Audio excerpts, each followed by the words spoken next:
Let's go. Good evening, everybody. It's Monday. It's 7 p.m. on the 16th of March. And, well, what can I say? Like that bat out of that hell, it's the A&DBBL Monday Night Roundup. My name is Scott, not that one. And once again, I'm here tonight to walk you through the Week 7 Blood Bowl action across all 9 matches that really fully encapsulate all of the wonderful madness we love about Blood Bowl. Joining me tonight to cast an eye over proceeding, it's the magnificent duet of destiny. First up, it's the necromantic answer to the victorious sponge. No one can resist this man. It's coach of the Black Shuck Ballers, Mr. Tom Hovell. Tom, welcome to Monday. How are you? Good evening. Raring to go.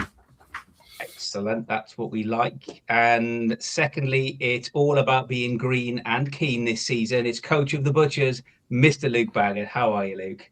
Hi, Scott. Doing good, thanks. Excellent. Okay, there's a number of matches to get through that I think everybody is looking forward to discussing and reviewing.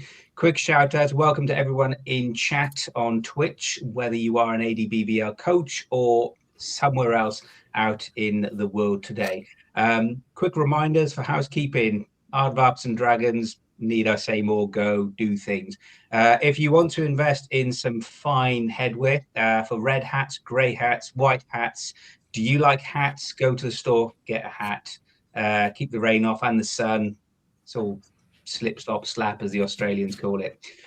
Charity, do you have a good looking end zone? And I have been bullying with love and kindness all of the coaches in the Assassins group, Tom, Hans, Carl, Mitch, and the other Tom. Come on, guys, fingers, pull them out. Don't forget your bounties can be placed. See the Discord for details. Drop James, Cheeky Boy Handley a note. Ken Wu now has a pizza against him. How does that make you feel, Luke? Well, actually, Luke would be out. Tom, he's in your group, Ken Wu. If that's not incentive to take him out, I don't know what is. I know, definitely. I'm up for it. Well, is pizza of your choice available should you cause his unfortunate and untimely death as well? And if you would like to join us for our Monday night roundups, let us know whether you are new, whether you're experienced, or whether you're not, whether you just have a passing fancy of Blood Bowl. As always, chat, we'll be talking about the game of the week, which I think is a pretty much gimme, but we'll come on to that shortly. We'll be talking about coach of the week. Likewise, we'll be talking about any more players who we believe deserve your time, effort, and hard-earned money with a bounty against their names as well. And any other games we will be looking forward to next week. So without further delay, let's get stuck in, and we are going to go straight into apologies, been a day and a half today, so we're just going to get stuck in. First of the games, it's one of those times when we can say it without fear of sounding like a cheap carry-on film. It's the bone-on-bone action, really. It's James Handley and the Tomb Kings. Lofi beats the bone up against the other James with the Tomb Kings as well. This time the Ramses Raiders. 1-0 to the Tomb Kings, and this was James's first win of the season. 3-1 in terms of the casualties, minimal in terms of the casualties, minimal also in terms of the star player points. But James, with that part-time assistant, team mascot, and that keg there, just doing enough to edge this one. Luke, anything untoward? Is this how you would have expected a Tomb King on Tomb King match to go? Yeah, I mean, I think they're quite hard to predict, but because I bumped into James at the weekend when I was playing my game, and he was saying that a lot of these Tomb Kings versus Tomb Kings are coming down to who can remove the Tomb Guardians quickest. I suppose there's so much regen on these teams, it's quite hard to get those kind of permanent removals. But even if you're knocking them down and then removing them for the match, that might be enough to kind of take the edge of these kind of one-on-ones with Tomb Kings. Like that then, so given that from what you just said there as well, one dead skeleton, so maybe Tom, that dead skeleton netting off the inducements that James seemed to get in that first win of the season. Yeah, absolutely. Yeah, he lost him and gave him to the opposition by the looks of things, because Necromancer came in and nicked him. So that was quite nice. Equally, I like the fact that he's now got James has now got a Tomb King Blitzer that effectively hates himself because he hates undead. Poetic justice. Let's have a quick look at both of these teams and see how they're coming along in terms of their development. Spoiler alert, but we will be coming back to James, because this is the current position of James's team after the 2 matches that he's played this week as well. But as he goes into week 9 in terms of the A&DBBL, we have Mighty Blow on the Tomb Guardian, Guard on the other Guardian. Just waiting for that next one to come through. Just one more casualty or something else needed for the thrower as well. So, Luke, James seems to be selectively going about his business. No randoms for Mr. Handley this year. No, and he's not. Well, he's in 4 games at the moment, which, yeah, I think you'd be hoping to have a little bit more SPP spread across the groups, but Mighty Blow and Guard are both really strong skills on the Guardians to start with. And I don't think it will be too long before those other players start getting skilled up. Being down a Blitzer in his next game is going to be tough, because I think they're quite key in, having that movement 6. Yeah. But yeah, kind of tough start, but I'm sure he can kind of pull it back. Yeah. Do we think that all the Tomb Kings in one group has kind of hampered their SPP progression a little bit, on the basis that they're all kind of matching off against each other? I think it definitely plays a part, and it is a bit unfortunate it got drawn that way, but we've had groups with 4 stunty coaches in, and then 1 normal, who then gets the opposite and gets tons of SPP.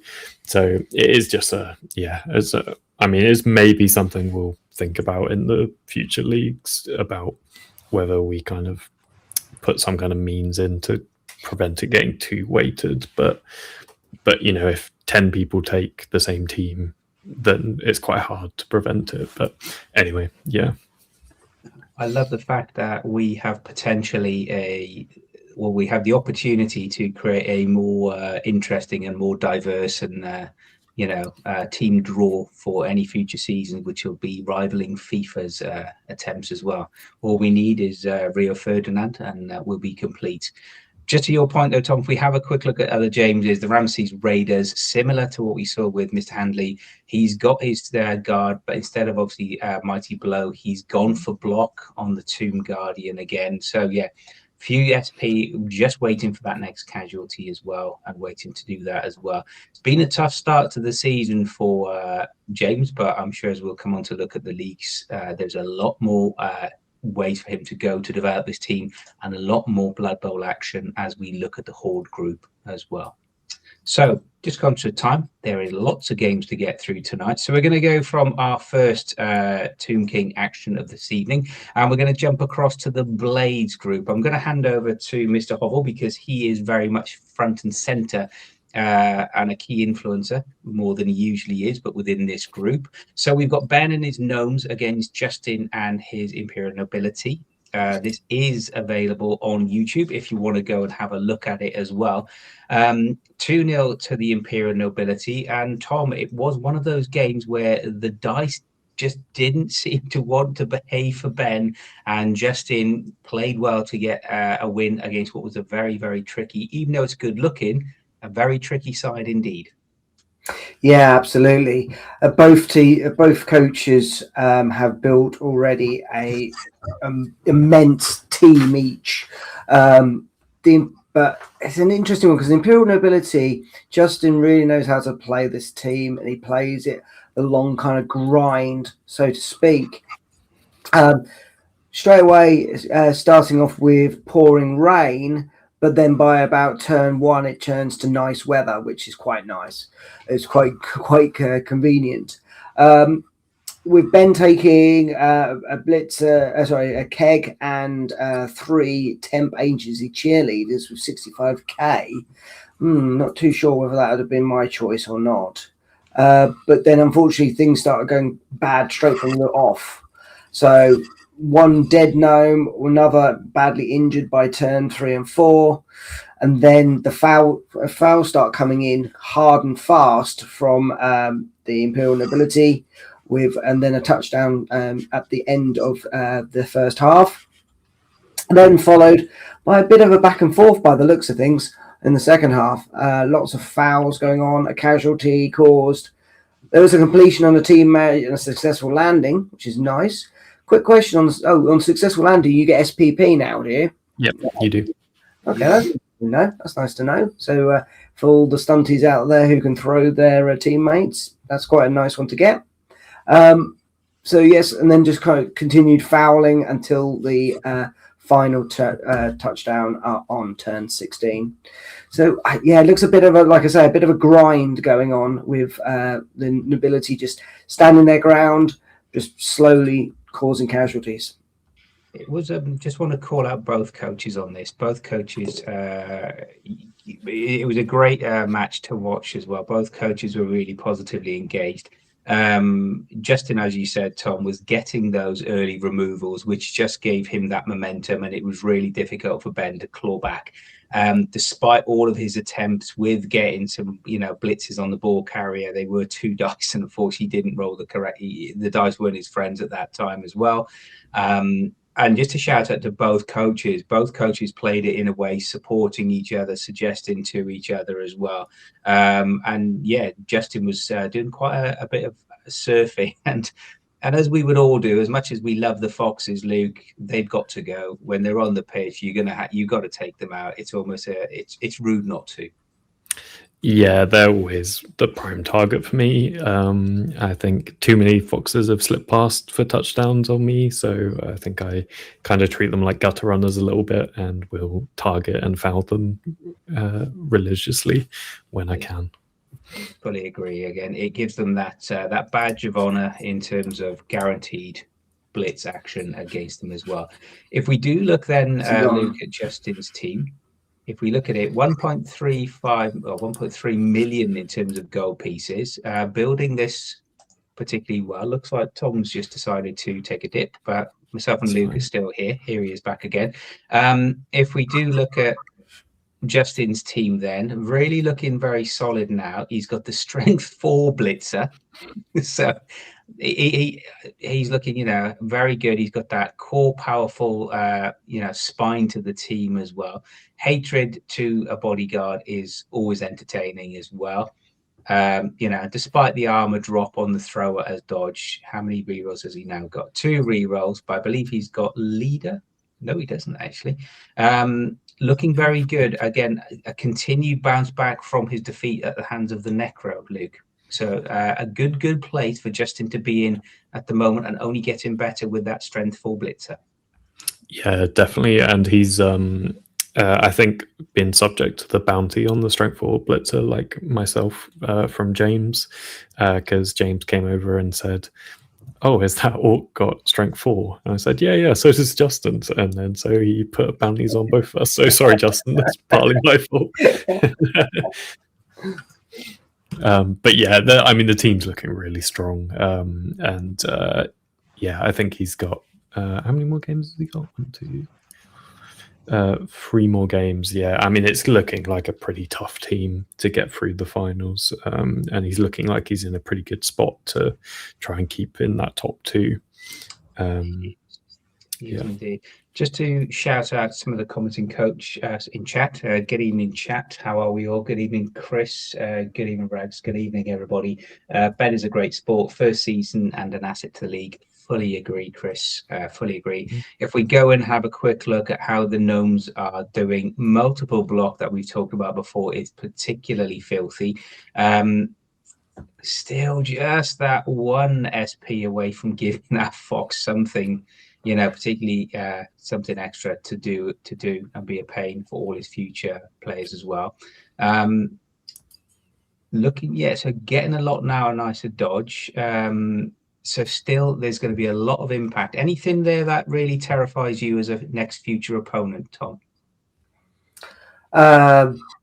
Probably the tree moon with multiple block, and also he's got a gnome with hatred of humans. So I've got my zombies are going to be in trouble with that one on that side of things.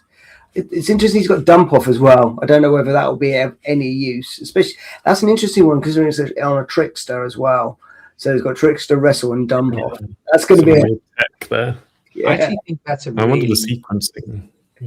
Yeah, which one happens first? Interesting one, because I think that potentially that has a lot of opportunity in terms of A, you can move, and then B, you can obviously put yourself in a better square to make that pass. Yes, it'll be -1 if you're still in the tackle zone, but in effect, so for a 5-up pass to get it away from yourself if you're fearing of being blitzed, that's not too bad, really, is it?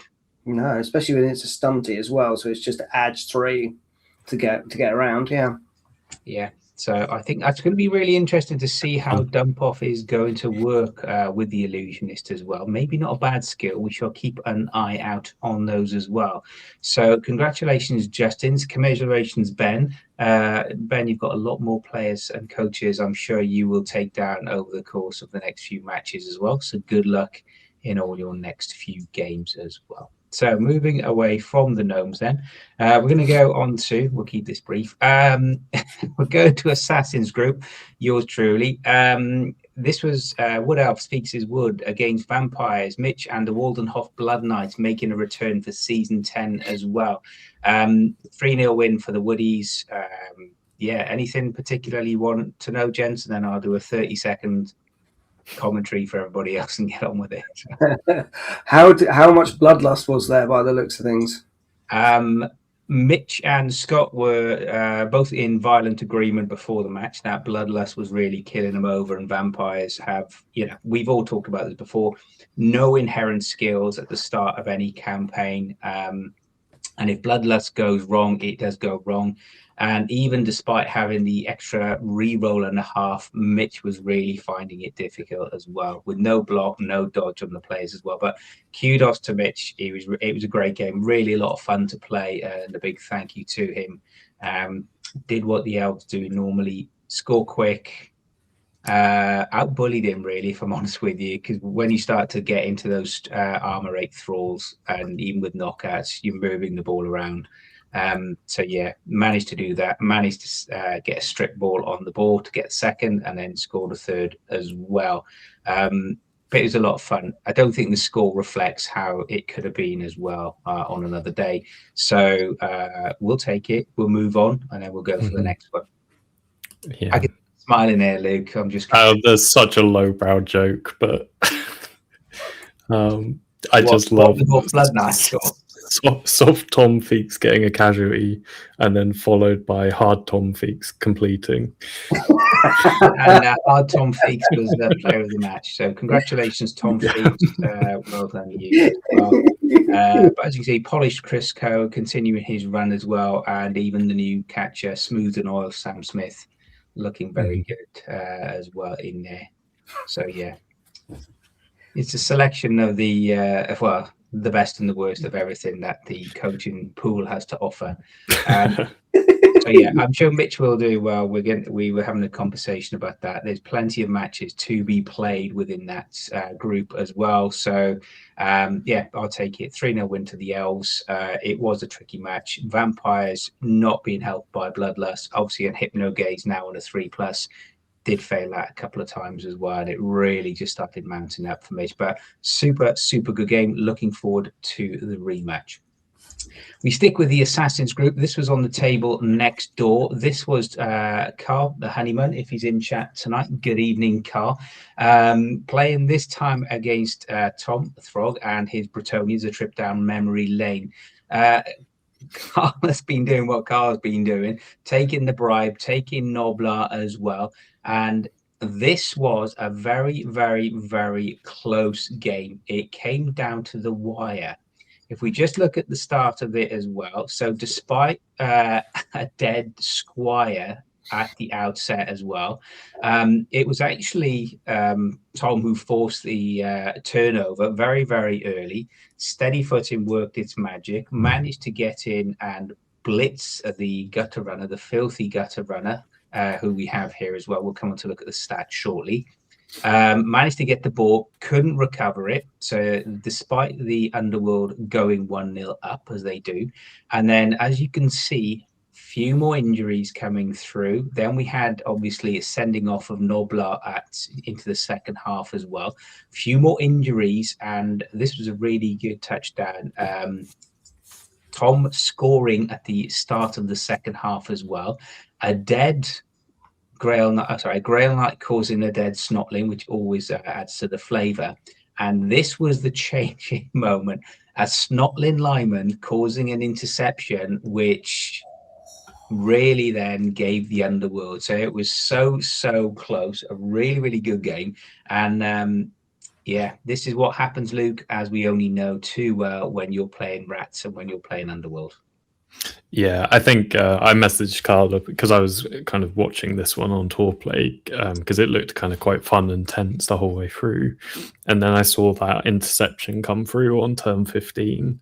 And then there was obviously a handoff as well. So it wasn't kind of a gimme that he then got the touchdown from it. Yeah. But the fact that you can just flip a game with a little interception like that. It probably should have been a draw by the look of and the kind of feel of the general Tour Play, but just kind of sneaking that win in, I think is very Blood Bowl and very Underworld. I think what you said couldn't have hit the nail square on the head. It was pure Underworld Blood Bowl. It was, basically robbing things at the last few minutes as well. And if we look at where the Underworld denizens currently stand, Tom, this isn't a bad little team. And even I was at one stage thinking that maybe the Blitzer was going to miss next game. But as we can look at the moment, he's got, Carl's still got a few random SP to spend there, but generally building the team nicely now around the Blitzer, the Gutter Runner, the Thrower, and the Troll as well. Yeah, absolutely. Because realistically, he's not lost much. I know he's down to 10 men at the moment because one of the goblins is missing next game. But with 85k in the bank, you can easily bloat your team out with a load of Snotling linemen for a couple of fun turns, fun games. And those skills, thick, strong arm on that Troll will be really useful. Yeah, so he's got a few tools in his armory with regards to throw teammate, one-turn touchdown, and that strip ball dodge blitzer as well. You're right, he's got 85k, so that could be one Skaven clan rat and maybe a Gobbo, and then or he just goes Gobbos and Snotlings as well. Luke, do you think this lack of linemen and particularly the strength 3, the movement 7, armor 8 of the clan rats, do you think Carl is going to miss that relatively, compared to other teams? Yeah, I don't know. I think when I played against Simons on the Skaven linemen had played quite a big part because they are the kind of strength 3 that you've got as a kind of backup. But it feels like Carl's game plan pretty much always involves Nobler, which might be why he's not choosing to take them and just using the low-cost linemen instead. But I mean, it's working for him. Like he's securing a lot of draws, especially against a lot of good coaches in this group as well. So it's, I think, just a different way to play Underworld, and it's obviously kind of paying off quite well. It is as well, and it breaks his streak of having 3 successive draws. He was looking at the 4th successive draw, but Tom managed to, unfortunately, he managed to steal it from Tom at the last. Have a quick look at Tom. Leader and Cloudburster that we talked about on that Thrower. He's now got hatred for Troll and a miss next game on the Bretonian Knight. I believe he's up against Vampires next. So yes, again, looks like he's saving up 8 SP on the Grail Knight, 7 and 5 respectively on the 2 other Knights as well. So Tom, there's room for Tom to develop this team a bit more as well ahead of the next match. It's going to be interesting. I cannot see him remaining winless for much longer. No. Interested to know what he's going to go for on the Grail Knight, to be honest. Because obviously they've got block, But was he just is Dodge a secondary? Is it for these It guys? is. Yeah. Okay, that's potentially where he's going for with that. Nice to have Cloudburster on the thrower as well, and Leader to give you an extra. Well, that gives you effectively 4 rerolls, which is, I think, what they kind of need. They just like the Tomb Kings. I think it's one of the new teams that everyone's still trying to get to grips with and understand where the gameplay is. Are they a passing team? Not when you've got intercepting snotlings, they're not. Are they a running team? Possibly. The other interesting thing I've seen that I've come across personally is not very many people using the Dauntless skill. So you just got to remember that a lot of your team do have Dauntless, especially one that's got hatred to trolls now, which is quite useful. Yeah, I think the difficulty for this team is they're against strength 3 teams across the board. They're against another Bretonian. There's 2 strength 4 in the vampires. There is the troll as well, and then there's Wood Elf. So I think the Dauntless against the vampires and against that troll, as you said, and especially with hatred for troll, you've got to be tempted, Luke, haven't you, to throw in lots of 2 dice up hills. Yeah, I'd be ending every turn with that if I had hatred on a big guy and Dauntless. Beautiful. That could work quite now. So good luck, Tom, in your next match, I believe, against the Vampires coming up this week. Good luck again, Carl, in terms of your final group matches, and congratulations on a well-played, purely classic Underworld filthy win, but well done. Good evening, Dazamat. Good evening, everybody else who's joined us in chat so far as well. Sticking with that theme of vampires, then, we're going to go over to the Avengers. Assemble. Oh, he's a good lad. He's got this now to a T. You need a reference, Tom, myself, or Luke. We're ready. So in the Avengers group, we are now looking at vampires versus goblins. So this is Scott Coach Acredes against Andy, our last season's runner-up, moving, sticking with the madness of stunties, but moving from snotlings into the green menace world of the gobos as well. Really pleased to see Acredes get the win on this. Been obviously struggling with a lot of the dice in terms of bloodlust and rerolls against it as well. Andy went for a part-time coach, the Bribe, and Vara Ghoulchewer. So we're starting to see appearances from some of the star and megastar players. So Varag making his first, I believe, season's appearance.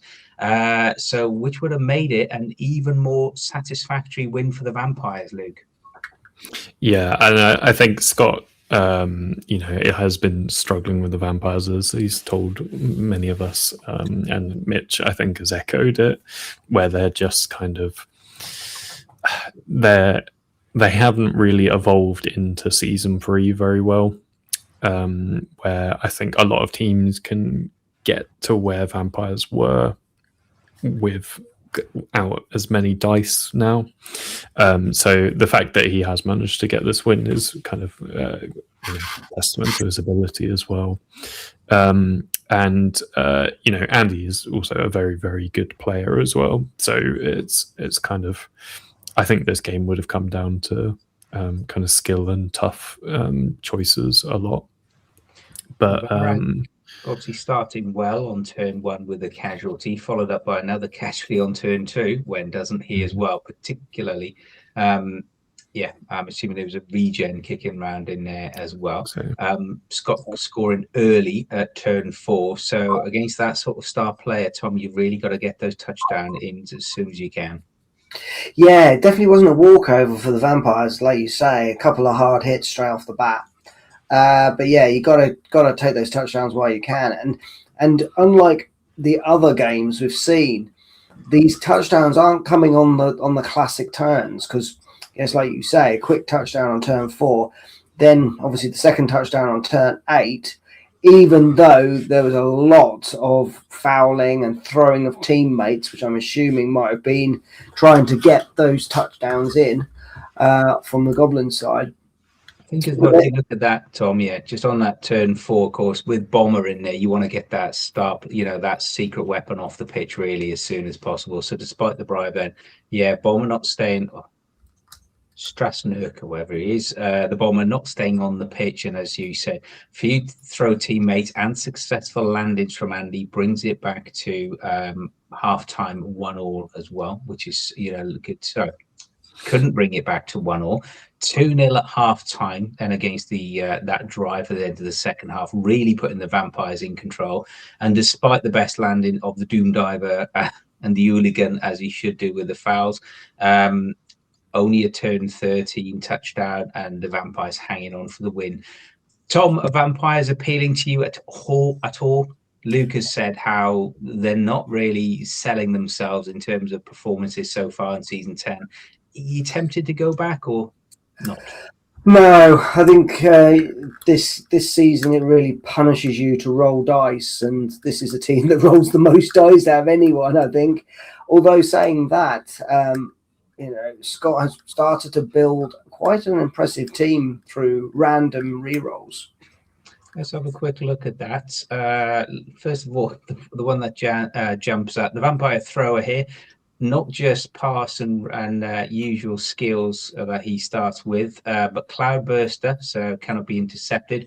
Wrestle, which is always useful for the block piece, and Strip Ball going in there as well. So a bit of an interesting mix in terms of throwing and ball sacking, Luke. Yeah, I mean, I think he's clearly playing the random game rather than building up. So it might have just been the best of the worst options in some of it, but he's kind of built some. There is formings of a skilled up vampire team here. With you've got the wrestle for kind of diving alongside double catches on your runners, so it kind of opens up the stretch plays a little bit. So I think there's definitely something to build off there. It is. You've almost got to do, the Swiss Army knife Vampire Thrower. You've got that 5-up dodge into a cage, obviously with wrestling, strip ball, and at strength 4 to try and take something out. So more than likely you're going to get 2 dice uphill into that cage, assuming you put the relevant guard pieces in place as well. But then also you can turn him into a bit of a throw-in, legend as well. And having catch and a catch block on the 2 runners, that, to your point, does give you that stretch play as well. Steady footing and taunt, that's quite nice to do a bit of control in the middle of the pitch as well. So yeah, a well-deserved, getting back to winning ways. But 1.3 million, Tom, is that going to start to impact Scott in terms of when he starts to come up against more star players? Possibly. The fact that, Varrock against in this game. But to be honest, those dice obviously haven't been playing their part in the games, but to get catch on both your runners randomly, that's quite nice. That is a very nice skill, especially having block as well on one. So he's got that kind of nice, hopefully quick way that he can score some touchdowns. Yeah. Let's have a quick look at Andy's team. I believe this is Andy's. It's his 3rd match now. So coming off 1 win and 1 loss, all 2-1, 2-0, and then another 2-1. Early days yet, but there's a long way to go, and I'm sure it'll be interesting to see how Andy is taken to the Green Menace here in terms of trying to derive these wins in season 10. Still got a nice block, big guy for the train troll as well. So we'll see how he comes back. But obviously, no fanatic for the next match as well. So we'll see how he copes with that. Congratulations, Scott, in terms of your second vampire win of the season. Commiserations, Andy. Look forward to seeing what shenanigans you bring to the tabletop next time. Going next here is to the Counts group. It's our very own Butchers with Mr. Luke Baggett's up against, again, another appearance from the Underworld Denizens. Simon, this time taking Creek, who I know is a favourite that Simon does go to, having faced him myself as well. A 1-0 win. Looked like it was a really, really close, tight-fought affair, Luke. Give us your synopsis. Yeah, it really was. And I think the tour play isn't kind of representative of what was really happening, where I think Simon was down probably 6 or so players both halves in knockouts. but was still making it incredibly difficult. And I think with one more dice roll, or if the dice had gone slightly differently, this should have been his to win. There was a breakaway in the second half with his gutter runner with a cage, and I managed to double rush and 5-up dodge a troll to blitz the gutter runner, which came off, broke ball free, Well and played. then If you're gonna go for it, double rush 5-up, and then he did I think it was like a 2 dice uphill blitz with a goblin, pushed my player onto the ball. The ball then bounced into the troll's hands, who caught it on a 6. And then I managed to set up a kind of handoff chaining route with my blitzers to make the breakaway for the touchdown. It should not have been my win. This should have been a draw at best for me, and I think Simon deserved the win. But yeah, he played so well. Even down 6 or so players, he made it incredibly difficult for me to kind of fight back. So absolute props to him for that. So do you feel guilty at all about robbing that win then and almost yes. Absolutely. There you have it. Get it here, chat. Everybody, penance from Luke Baggett there. Enjoy it while it lasts. Okay, let's have a quick look at the Filthy Butchers. What are you doing with the troll? I don't know yet, because he's one off a secondary, or just keep saving. Because it's maybe block, but depending on how much SP he gets, it might be a skill up, because I think that's quite funny.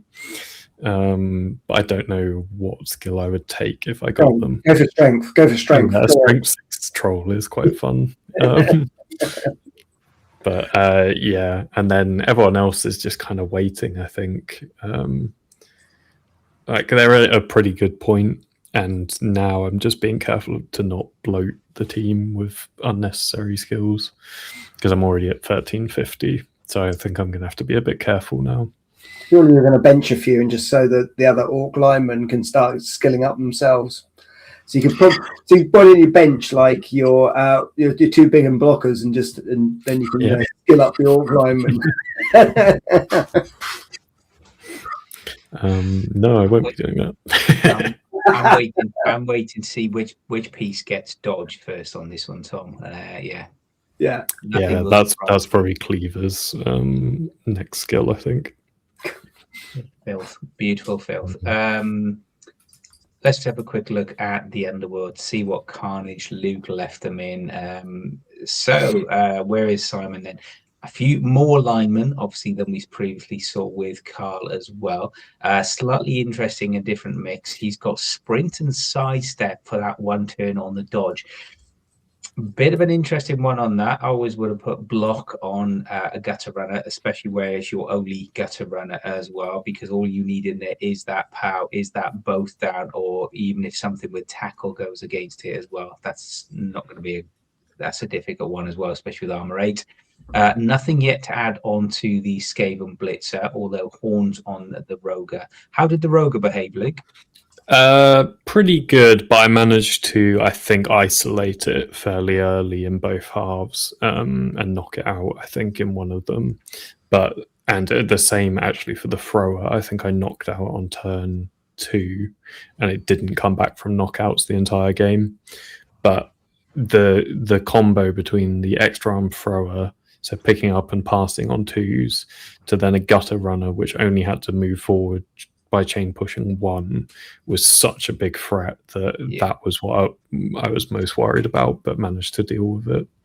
Good stuff. Okay. And in terms of the one that makes me smile more than anything down here is this little fella, Finky with iron hard skin. Yeah. I think he was hoping for Monstrous Mouth, but I think the idea of not moving an armor 6 piece is kind of quite funny as well. Looking forward to see what happens next there as well. So congratulations again, Lou. Commiserations, Simon. Looking forward to seeing how both teams develop over the next few weeks. All right, let's move on then to what has been possibly called the match already of the season. This was a big one. Good evening, James, if you're in chat. Good evening, Leanne, if you're in chat as well. So this is our second Tomb King on Tomb King match. Second one featuring Mr. James Handley. Again, reminder, James, season 1 champion against Leanne, this is season 4, I believe, for Leanne. Is that 4th? Yeah. Yeah. 2 seasons with the Black Orcs, 1 season last year with the Goblins, in which he became the queen, the undisputed queen of the 1-turn touchdown. I know she scored 2 of those against myself. Leanne taking the team mascot and the keg. Luke, you were there.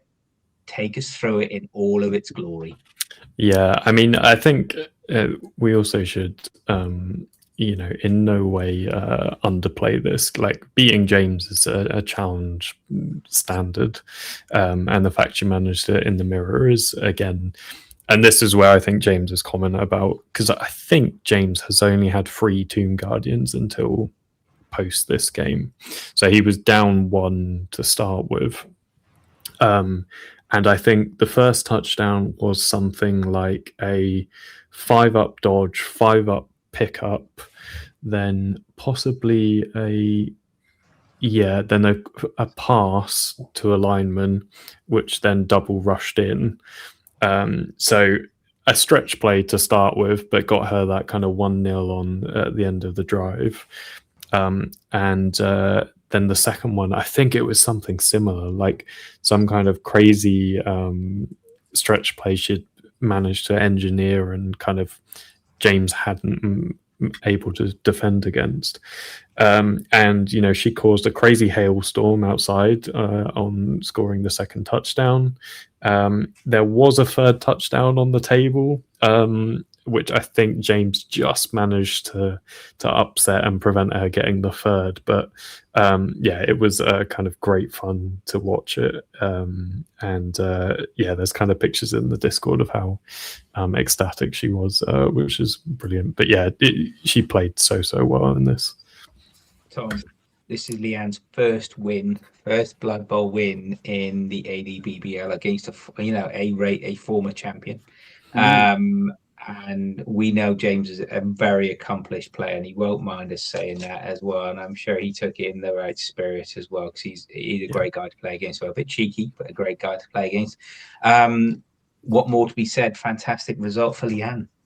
Oh, absolutely. And playing those stretch plays is quite interesting. You hear you saying it, because we've said that, like, in previous games with these Tomb Kings, they're quite static, they're quite slow moving. But if you take those risks, they sometimes pay off. So well done. Absolutely. We'll have a quick look at then. Let's see. This is quite nice for random, Luke. Who are we looking at? Oh, yeah, I know. I messaged her after this, after she won, and then rolled all of these skills. She rolled block, guard, mighty blow, stand firm, and break tackle. I think all in one go. I mean, this team is suddenly looking very scary. And pro on the scale. Oh yeah, and pro on the scale. Just because you can. Just if you need to re-roll a dice, why not? Yeah, suddenly looking very, very scary Tomb King team. Knowing how Leanne plays, how many re-rolls? She's got 2 re-rolls. Oh, well, she's got pro and another guy as well. 2-up dodging at Tomb Guardian. What's not to love? Yeah. Yeah. Mighty blow and guard. You don't want to be on the line against that fella. And of course, stand firm. Just run away. Keep it simple. Run away. So Leanne, congratulations, great win. And I think it's just what Leanne's done, I think, in terms of the epitome of the league. She's been in the season now. She's had several great draws. She's proved she can do a one-turn touchdown, which, you know, a lot of the coaches in the league still haven't managed to be able to do that in a competition as well. And to come up with this first win and a big scalp as well, fantastic. And I think those randoms are just the icing on the cake. He might have the best named team of the division as well, but as you said, he's now got a missing next game, but at least, Luke, he's finally got the Fortune Guardians, so something for James to keep there as well. Yeah, definitely. And, you know, now he's got Mighty Blow, that will start to continue to rack up, because I think that's where Team Guardians struggle, is not having that Mighty Blow where you have the big guys, but you're kind of not always getting the removals you'd hope. And so once that starts to pick up, I think, yeah, and we know how good James is, I think he'll be able to bounce back from this. Without doubt, we know he's there as well. I think this might be part of a bigger master plan that Mr. Handley has got up his sleeve as well. So moving on from there into the Stars group and going back down the Bretonian line as well. So whilst Leanne was playing, this is Joe playing his Bretonian, the Nicey Hose as well, up against the man, the myth, the legend, Mr. John Reeder. And the Necromantic Horrors, both coaches going for a team mascot. And again, here he is. First time we've seen him this season, the mightiest of the mighty, Mr. Griff Overwald as well. But despite that, Griff, not quite enough to help those Bretonians get past John and his Necromantic Horror, Tom. Yeah, absolutely. The block, fantastic Necromantic Horrors as well. Yeah, so it seems quite quiet on the actual tour play itself, but knowing John, it would have probably been end-to-end stuff, I think, with having to have Bretonians plus Griff. That's going to be a bit scary to start off with, but by the looks of things, John kind of kept his cool by the looks of things. There was a couple of injuries and fouls, but apart from that, can't really tell you much. Looks like it was one of those classic John Reeder control that game matches as well. Gets the turn 8, as you said, and then holds out, keeps it under control, and make sure he gets that win as well. And still to get a 1-0, to get a 1-0 results, and really to push John all the way, shows how much as well that Joe is developing as a coach, Luke. Yeah, I mean, this is Joe's 3rd game of Blood Bowl. And managing to hold John to 0-1 is, again, a massive improvement. There are many much more experienced coaches who can't keep John to a 1-0. So the fact he managed it is an achievement in itself. But yeah, I think because I was kind of like, I was watching this one a little bit, but obviously there was a far more exciting game happening on the other table. But it didn't seem like at any point to me John was kind of in complete control. Like quite often I looked over and saw Griff in a cage, but John obviously managed to just hold him off from getting an equalizer as well. It was, and we know where bragging right would have gone that night in the Joe Leanne household as well. Let's have a quick look at the Hellfire Howlers. As a fellow Necro coach, Mr. Reeder playing it steady Eddie in terms of that build, Tom. Block, guard, wrestle, block. Everything you'd expect and more from a Necro team. Yeah, nice, straightforward. 2 re-rolls. It was interesting to see that in the actual game, he actually took a team mascot as well. So he's obviously look at that, allowing that as well. Yeah, look at just calling out John Reeder. There he is on the tour play, 1st overall and 1st in the UK overall as well. Such is the status of Mr. Reeder, and look at that, all green in terms of the wins. Modesty and magnificence all wrapped up into one bundle as well. So congratulations, John. That team looking good as well. Yeah, who worries about an Edge 5 zombie? Just very quickly, looking at Joe, got block on one of his Bretonian knights. Thoroughly enjoyable hatred of Skaven as well. So he loves to have the rats to come up against as well. And those skull roll dices are going to be an interesting thing how he plays those as well. But as you said, Luke, and I think this is rightly called out, Joe, 3 matches in, being able to take, multiple champion, Mr. John Reader, to a 1-0 and a very hard fought 1-0 at that. Kudos, well done, sir.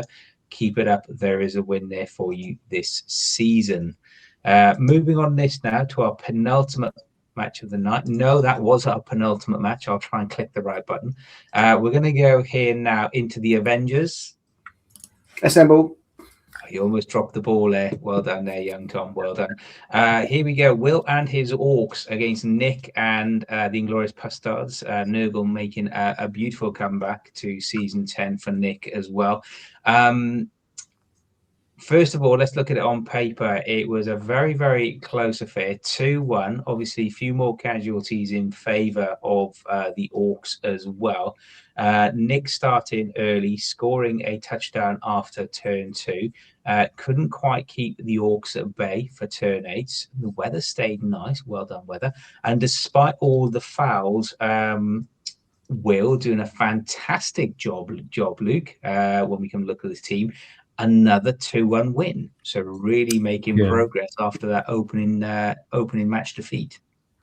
Yeah, and I think Will's in chat saying the Nurgle got a blitz turn 1 and Orc got a blitz turn 9, both scoring on each other's drives.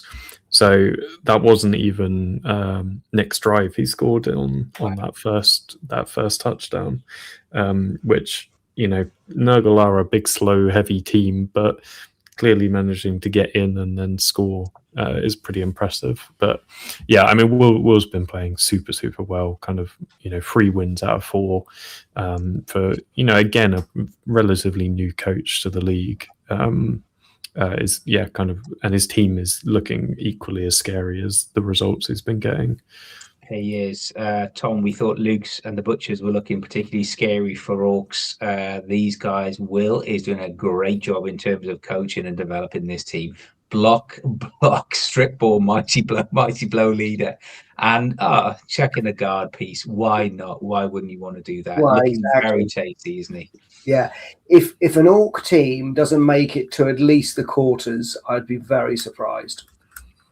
I'm looking towards the semis, if not the final, because I think we've all been looking towards Mr. Bagger here, setting the early pace, as we'll come on to look about the standing shortly. But Will doing a fantastic job, got some SP. And if we look at his results, after that loss to the Rats, winning against Andy, winning against Scott, winning against Nick, 3 very experienced coaches in themselves as well. So fantastic work. I am really looking forward to seeing them rematch against those Rats. How will they play? How will they look? So, yeah, congratulations, Will, and good luck as well. I can see we've also got some extra special people. Good evening, Mr. Feeks. We have talked about your wood earlier tonight, so please keep tuning in for future podcasts and recordings as well. So that's the 9 matches, a real mix of some good results in there. Great to see some new coaches performing so well. We just talked about Will, we talked about Joe, we've talked about Leanne, and we've talked about all the other fun and mischief in between thereabouts as well. So what we're going to do, have a quick look at the stand-ins. Let's go to the Horde team, and as we can see, despite that loss, we can see really James sitting there in 3rd place, Leanne right next to him as well. Also, she has a game in hand ready to play as well, and will be brimming with confidence with those skilled up Toon Kings. Andy, good evening, Andy in chat, and Graham still yet to get engaged in this week, so look forward to their next set of matches as well. Looking at the Blades, despite Mr. Chris Coe and the Ducks keeping that top spot warm, Justin regains that this week. So the Imperial Nobility moving up to the top with 12 points. Tom, you're sitting there with 4. When's your next match, and what's your next tactics to look at? Hopefully Thursday against the Gnomes. Be nice to those foxes. That's all I'll say. End of. stamp on them. And Luke, looking at some of these, do you think then 10, 12 points, is that going to be enough for at least a wild card spot? Or is it, we talked with Tom Huns a couple of weeks ago, he's looking at about 13 points for a, possibly progression or a wild card place. Yeah, that's the thing. So for anyone not aware, the top two, I think, Chris, if you're still in chat, you can confirm. I think it's top two. The top two third place positions will also go through into the finals. So even if you can't secure that first or second place in your group, if you're the best third place amongst all of the groups, there's still a shot to go in. So don't give up if you can't. If you think you can't get into those top two, there's still a chance to go through. But yeah, I think, I mean, 13 Tom Hunter's guess for that wild card. I think that's probably about right. So Carl has played the most games on 6, and he's 2 wins, 3 draws, and a loss, and he's already on 9. So with 2 more games to go, it probably is about 13. I think. Yeah, it will do indeed. That's what I'd be aiming for. That'll be a really interesting game. So looking forward to that. See if we can get some coverage on that as well. Tom, yourself, and Ben. One win will really drive that, cement that claim on that third spot. So all to play for. Good luck to Ben as well within that. Moving on to the Avengers. Assemble. Group. Will, and this is what I talked about, being very quiet, very under the radar, taking over that top spot against the Rats. That is a match, a return fixture that I'm really looking forward to. Creedy Scott there with that second win, moving up into third place as well. But obviously, lots more games to come from Andy and Nick to influence the shape of this division as well. Moving on to the Stars group, talking of the star himself, Mr. John Reeder there, sitting at the top, 12 out of 12, 4 from 4, all the green W's across the board. Simon just behind it as well. And then Jane, Phil, who's only played the 2 matches, and Joe, and I'm sure they will have a lot to say in terms of that potential third place and wild card position as well.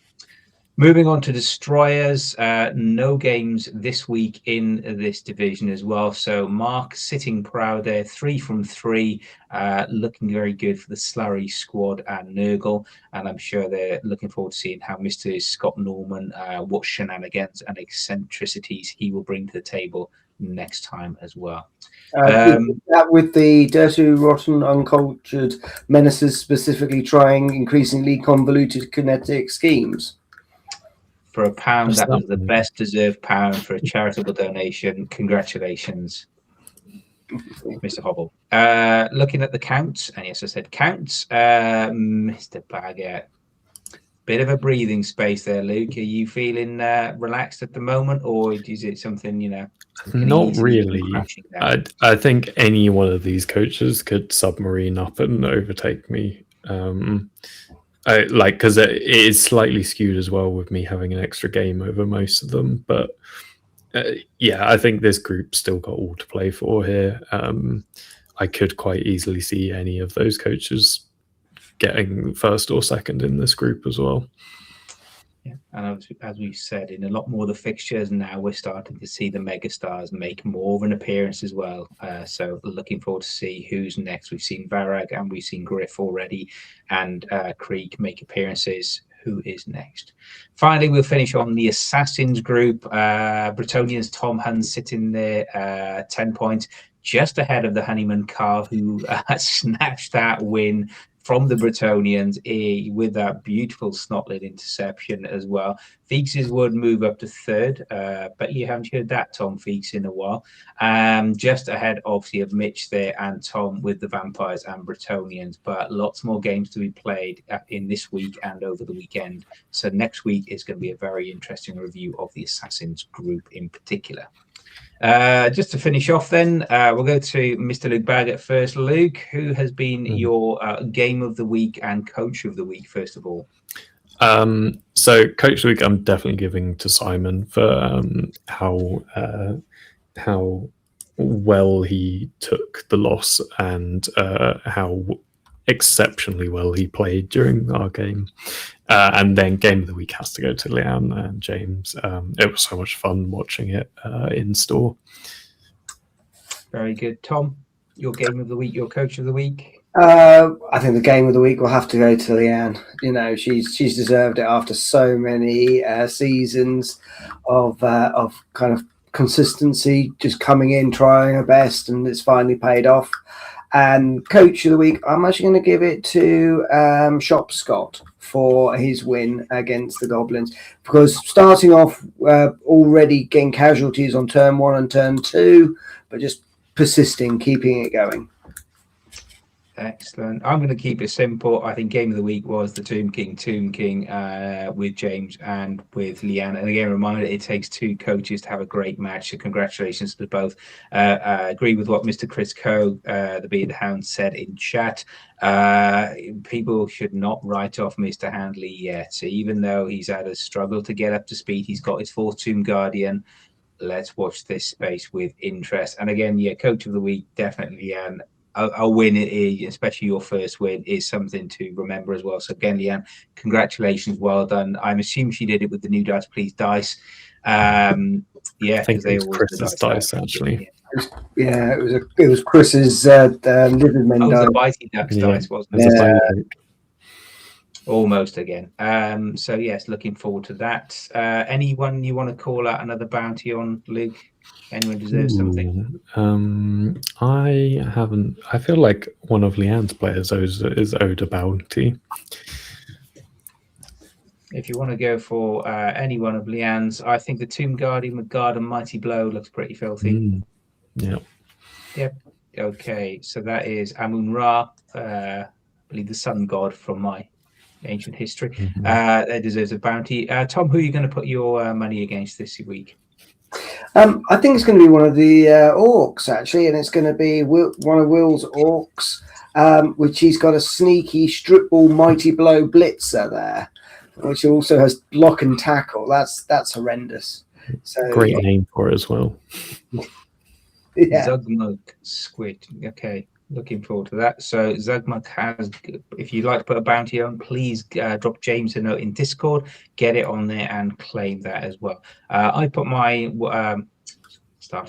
I've put mine on for this particular round as well. If I can find him, the Bitey Ducks. Just a reminder to people, we have Kenwu the Chameleon Skink, not just Cannoneer, but that filthy Edge too.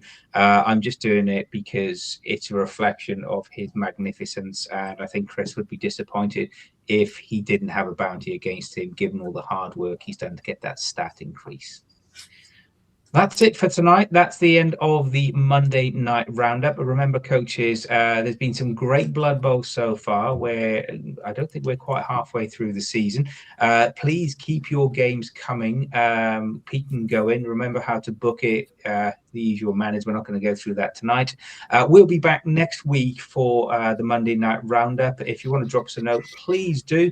If you've got any questions, queries, or uncertainties, speak to one of the admins, the commissioners, Mr. Luke Baggett, Mr. Chris Coe, Mr. Scott Phipps.